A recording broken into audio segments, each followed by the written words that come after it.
pessoal, a gente vai conversar agora sobre a imunodeficiência na pediatria.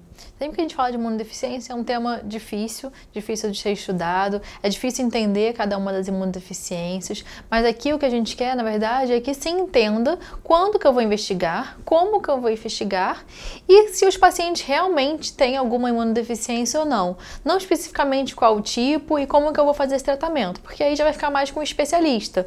Mas a gente tem que saber que paciente que eu tenho que pensar que ele pode ter uma imunodeficiência, aquele que eu não posso deixar de lado, aquele que eu não posso deixar de solicitar os exames, ou aquele que eu não posso deixar de encaminhar para o especialista para fazer o diagnóstico adequado.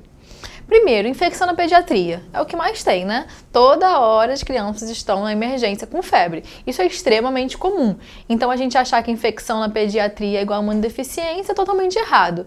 As crianças têm, em média, tá? Isso é uma média, 10 a 12 infecções por ano. As crianças pequenas. Então, é o que você vai mais ouvir na pediatria. Ah, essa criança está toda hora doente. Ah, ele tem problema de imunidade. Não é possível, é porque ele não come direito, é porque ele não cresce. O garoto não pode ficar doente, só vem no hospital. Fica doente uma semana bom, uma semana doente, uma semana bom. É isso mesmo, eles ficam muito doentes. As doenças pediátricas, na grande maioria, são virais. Então elas duram numa média de 2 semanas. Então a criança fica 2 semanas doente, 2 semanas bem. 2 semanas doente, 2 semanas bem. Né? Porque normalmente, um mês, ela tem 12 infecções, ela tem praticamente uma infecção por mês. Então, praticamente 15 dias bem, 15 dias doente. Isso é o tempo inteiro. Então as mães, os pais, a família tem uma compreensão de que a criança é muito doente, que a criança tem algum problema. Mas não, isso é o comum da pediatria. As crianças ficam ainda mais doentes, uma probabilidade maior de ter infecções se elas tiverem irmãos mais velhos, porque esses irmãos acabam trazendo algumas doenças, né? Que a criança pequenininha, sozinha em casa, não teria contato.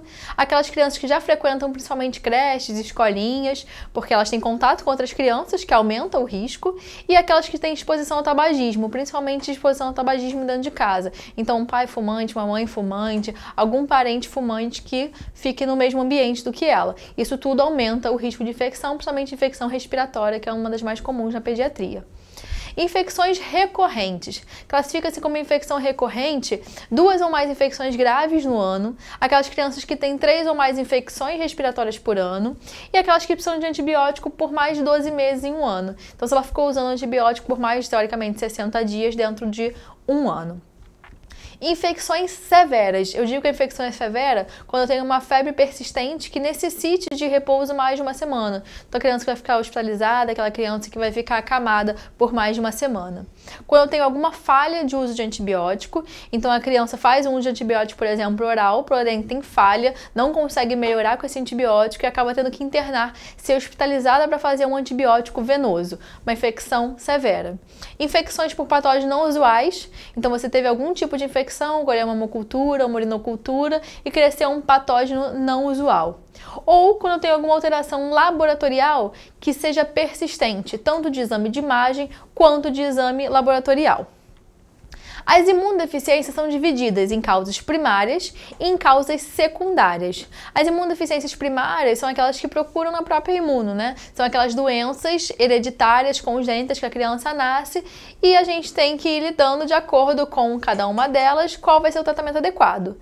As secundárias normalmente são relacionadas a outras doenças. Então é a criança, por exemplo, que tem HIV, é a criança que tem algum problema, alguma neoplasia, a criança hematológica, que faz alguma medicação que diminua a imunidade, então alguma medicação que seja que gere uma imunodepressão.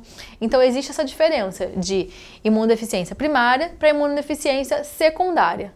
Quando eu falo de imunodeficiência primária, eu estou falando das doenças congênitas, das doenças hereditárias, normalmente mais comum entre os meninos do que as meninas, e ela tem uma prevalência de 1 para cada 2.000 crianças. A mais comum, se eu pensar em imunodeficiência primária na infância, é a deficiência seletiva do IgA. E aí fica a pergunta para vocês, quando que eu vou pensar em imunodeficiência primária numa criança? Quando que eu vou encaminhar essa criança? Quando eu tenho que investigar essa criança? Então aqui são alguns passos para a gente seguir pensando que essa criança tem que ser investigada para imunodeficiências primárias. O primeiro e o mais importante, se tiver história familiar. Então ela tem um irmão e o irmão tem uma deficiência primária. Gente, é claro que essa criança tem que ser investigada. Não significa que obrigatoriamente ela vai ter imunodeficiência, mas minimamente investigada ela será. Tá? Então a história familiar realmente ali é um ponto muito importante para qualquer criança. Então sempre na história da criança, sempre na anamnese perguntar, mas tem alguém na família com imunodeficiência? Porque isso aumenta muito o risco. Se a criança tiver tido algum efeito adverso à vacina da BCG ou alguma infecção por micobactéria, se ela tiver uma asma grave, uma doença reumatológica, uma doença autoimune, aumenta o risco. Se eu tiver infecções intestinais de repetição, pacientes que fazem quadros de diarreia crônica, já investigaram para outras causas, não tem diagnóstico, pensar em imunodeficiência. As crianças que fazem quadros de sinusites graves, pneumonia pelo menos 2 vezes ao ano, pensar em imunodeficiência. Aqueles quadros de pelo menos 4 otites por ano, então 4 ou mais otites, também vão ser investigados. Os pacientes que já tiveram pelo menos um episódio de sepse, um quadro mais grave, ficar internados utilizando um antibiótico venoso, ou então meningite, pensar em imunodeficiência. Um fenótipo sindrômico que já te ligue, já te mostra algum caminho de alguma síndrome que gere também imunodeficiência. Candidíase oral ou cutânea, refratárias ou de repetição. Candidíase é uma coisa relativamente comum, as crianças às vezes têm candidíase de fralda, candidíase oral. Porém, aquela candidíase que você trata e ela volta, trata e volta. Ou então você faz o tratamento e ela não melhora. Essa sim, a gente tem que investigar. Ou aqueles pacientes que têm abscessos recorrentes, toda hora tá fazendo abscesso, trata, melhora, porém está sempre se repetindo. Investigar imunodeficiências. Como que eu faço essa investigação? Então, a investigação, primeiro, a gente tem que saber que apenas 10% das crianças que são investigadas vão fechar um diagnóstico para imunodeficiência primária. Então, não é tão comum assim, tá? Apenas 10% delas realmente vão ter essa doença. Porém, é claro que a gente investiga sempre que tiver alguma suspeita para não deixar escapar algum diagnóstico. E quando a gente não chega a um diagnóstico de imunodeficiência, normalmente o que a gente encontra? Principalmente atopia, então são aquelas crianças que fazem infecções de repetição, otite toda hora, otite. Quando você vai ver, a criança tem uma atopia que não está sendo tratada, que está fazendo uma predisposição à infecção respiratória. Ou então, está tendo uma exposição persistente a tabaco, que aumenta muito o risco de infecções respiratórias. Essa criança também pode ter essa exposição e por isso fazer infecção de repetição. Crianças com doenças crônicas, independente de ser imunodeficiência ou não, a presença da doença crônica, dependendo de qual seja ela, pode aumentar o risco de infecções. E alterações anatômicas, às vezes, por exemplo, uma alteração de brônquio pode fazer uma predisposição de uma pneumonia que é sempre no mesmo lugar. Uma criança, às vezes, com um corpo estranho naquele mesmo lugar, acaba fazendo pneumonia sempre no mesmo lugar. Então, eu tenho que pensar em outros diagnósticos. Claro, o diagnóstico diferencial tem que existir, até porque só 10% vão fechar para uma imunodeficiência primária. A investigação é baseada em quê? Primeiro, na história gestacional. Então, vou perguntar, na gestação, a mãe teve alguma coisa? Teve algum problema? Teve alguma sorologia positiva? Eu tenho que ver.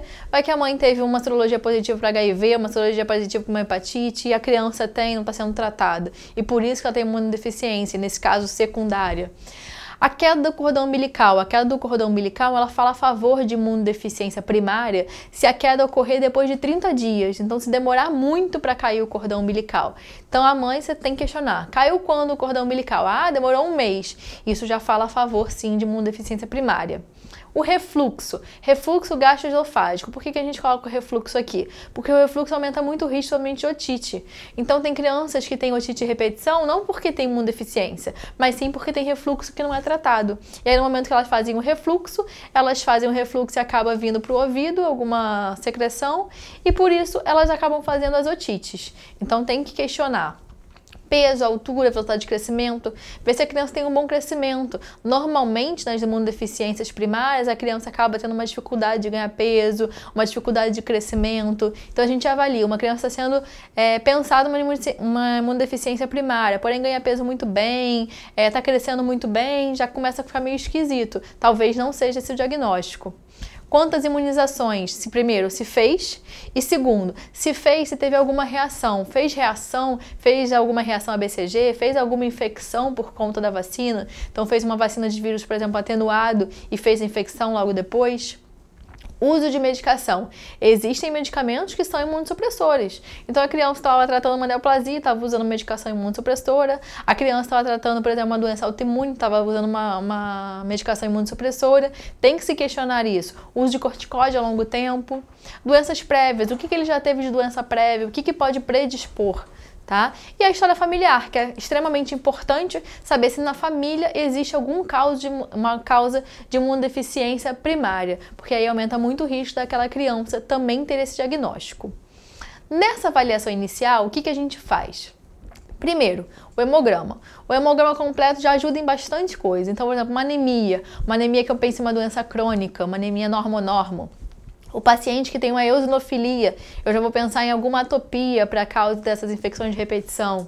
O paciente com linfopenia, e aí eu falo linfopenia, eu estou dizendo menos de 2.500 linfócitos para as crianças que são menores de 5 anos, ou menos do que 1.500 linfócitos para aquelas que são maiores de 5 anos. A linfopenia fala a favor das imunodeficiências primárias. Os pacientes que têm trombocitose, então tem algum grau de inflamação, também fala a favor. Eu vejo eletrólitos, eu vejo glicose, pensando em diabetes, albumina, função renal, eu vejo o EAS da criança, existe alguma doença renal associada, radiografia de tórax e de cávum, esse paciente para avaliar tonsilas, para avaliar timo. Eu faço as primeiras dosagens de imunoglobulina, então solicito imunoglobulina IgA, IgE, IgM e IgG. E aí dessas imunoglobulinas o que eu quero ver é se minha IgG está muito baixa, menor do que 200, ou se a minha combinação de IgA, IgM e IgG está menor do que 400. A IgE vai funcionar principalmente para pensar em atopias. Então, uma IgE muito alta, eu pensar num paciente atópico. O PCR e o VHS, pensando em estados inflamatórios. Então, se o paciente tem um PCR e um VHS aumentados, vai falar a favor de algum estado inflamatório. E resposta vacinal. Eu vejo tudo que o paciente já foi vacinado e eu solicito as sorologias. Eu vejo se ele fez resposta vacinal àquilo que ele já foi exposto. Se ele tem uma boa resposta vacinal. E mais do que isso, sorologia para HIV. Tá? Todo paciente que eu estiver pesquisando imunodeficiência, sorologia de HIV tem que participar dessa pesquisa. Feita essa avaliação inicial, fiz todos os testes, eu achei algumas alterações. Eu achei alteração com uma linfopenia, eu achei algumas imunoglobulinas baixas, encontrei alterações, esse paciente vai ser encaminhado pelo especialista. Então aí deixa de ser com a gente, deixa de ser com a pediatria geral. Porém, a gente tem que saber primeiro, pelo menos, quando pensar no diagnóstico, quando solicitar os exames e quando encaminhar. Isso é de extrema importância. Por último, para vocês terem uma ideia, já existe em teste do pezinho particular, começou em São Paulo, alguns que fazem pensando nas imunodeficiências, tá? Então, os testes do pezinho de triagem mesmo para imunodeficiências, principalmente porque algumas são graves, como o SCID, que é a imunodeficiência combinada severa. É uma deficiência extremamente grave, que ela leva ao óbito em muitos casos, então até 2 anos de idade, se você não fez um diagnóstico e não tratou de forma adequada, essa criança vai a óbito. Então, tem que ser feito o diagnóstico.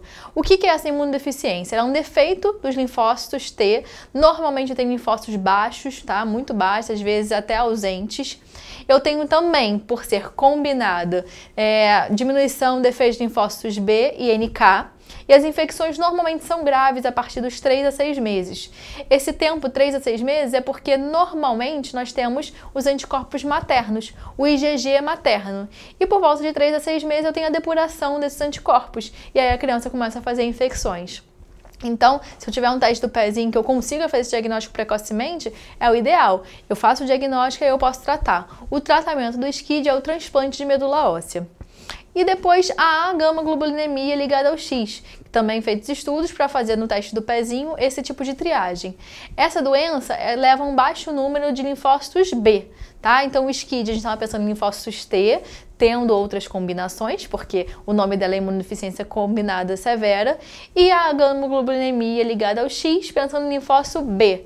Eu tenho redução também de imunoglobulinas junto com essa doença e as infecções começam a ser respiratórias por volta de 3 a 6 meses. Com a mesma lógica, eu tenho depuração dos anticorpos maternos e aí vem as infecções, aí elas começam. Então a gente tem inclusive agora alguns testes de triagem para serem feitos, sempre pensando em imunodeficiências, ao máximo fazer o tratamento precoce e a criança poder ter uma sobrevida, né, ter uma vida melhor.